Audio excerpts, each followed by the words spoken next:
Good afternoon and welcome to Rubbin Minds, 15th month of March. Very hot Sunday, especially the last couple of days has been quite hot. But if you're in the comfort of your home with the air conditioning on, thumbs up to you. And if not, well, thank you for tuning in from wherever you are in the world as well. Great to have you here. I'm Oscar Onyuso, and we have quite a long list of things to talk about today, top of which is the AMVCA. The Oscars and the AMVCAs will be touching on that as well. Find out the slayers and the not-so-slayers during the award ceremony, a fantastic ceremony that happened yesterday. A particular artist trending this Sunday morning for what she wore. We'll have Swank Jerry, a fashion celebrity stylist, in the studio with us.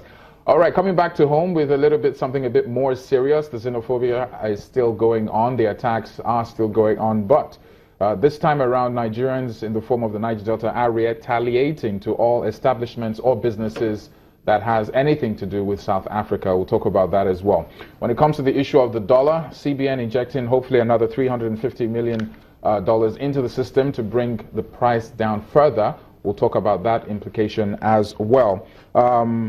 Could we be having a new minimum wage, 50,000 naira from 18,000 naira? Is that a dream? Is it a possibility? We'll touch on that as well. All these and much more coming right here on Rubbing Minds. And I have here with me a young man, a very accomplished young man for his age, if I can use that word. And the reason I'm saying this is that I was chatting with him off the camera, and I found out that this man came out with a first class, University of Lagos, and he's probably one of those very few that have achieved that in his department.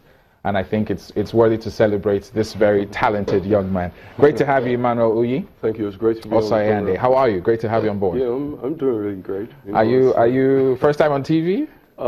Not exactly, but maybe first time on a major show. On a major show. Yeah, so great to have you, and congratulations on your first class. I mean, one of the things we do is celebrate our own, and I mean, this is a far cry from the classroom, isn't it? History and strategic studies is what you basically have been delving into. So you have a little bit of history on everything we're talking about? Yes, definitely. I believe that I have an idea on everything, the major issues that we're going to be talking about today. Okay, good. Let's kick off with this xenophobic attack, the crisis, the Nigerian versus the South Africans.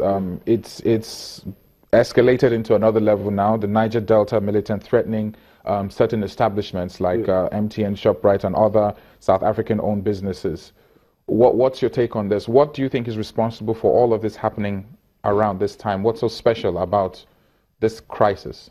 Well, I believe that with the immediate action of the Niger Delta militants threatening South African businesses, this is basically a blowback of the xenophobic attacks that have been happening in South Africa. If you look at it, you'll see that there's a lot of work that has to be done, especially on the side of the Ministry of Foreign Affairs in Nigeria. There's much more work that must be done in that regard. And what is happening in Nigeria is basically Nigerians, not just the Niger Delta militants. There were also cases of protests at the MTN headquarters in Abuja, and I believe it is sort of like a response, a blowback to what is going on. And that shows that there's a lot of work to be done on the part of the South African government and also on the part of the Nigerian government. I mean, we touched on this last week, and one of the issues that came up is that the Nigerian government is not doing enough. For the first time, a lot of people, I mean, I had discussions with friends, what the Niger Delta militants are doing for the first time seems to be applauded by a lot of Nigerians who believe that somebody should at least stand up for Nigerians. But what do you think is lacking in the movement of the federal government doing something other than just lip service? We haven't seen any action. Well, what do you think is responsible for that? Well, to be honest, I would not be able to directly pinpoint what is responsible for the federal government not responding appropriately in this case. But what I believe is that it's as a result of some bureaucratic complexities, because if you look at it, in some other places of the world, if something like this should happen with their citizens, more actions will be appropriated by their government. But the case is different in Nigeria, and that shows a laxity in the policies and initiatives of our government in that regard. So there's much more work to be done, to be honest. And the reason why much more actions have not been put in place, I believe is because of the relationship we have with the South Africans. You know, as at last week. How is that relationship? You're a student of history. Yeah. Historically speaking, Nigerians have lent a helping hand to the South Africans. A helping hand would be an understatement. Well, let's just put it mildly. The appetite, the struggle, and now it's like a complete 360 in terms of support. The accusation back and forth is the issue of, the job unemployment rates, and someone like Trevor Noah, who put something out there in social media, was basically saying, look, South Africans, if you do not know who actually owns most of these jobs, it's actually South Africans who own a better percentage, that all the jobs that you claim you can't get is held by a very minute fraction of immigrants. And that's coming from a South African. So there seems to be a disconnect between the perception of the fact that South Africans believe that, oh, Nigerians are taking their jobs, and also the issue of drugs and bringing in all kinds of negative influences into the country.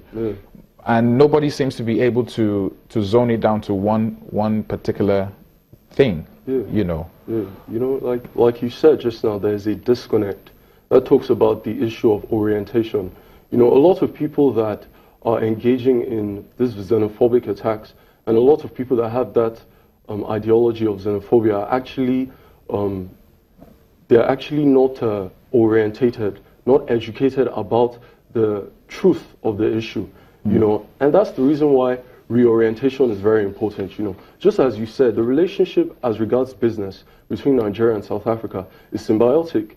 You know, and it's ludicrous for one to think that Nigerians are stealing all the jobs, or they're the ones responsible for all the negative occurrences that's happening in South Africa. And you know, let's even take issue of negative occurrences.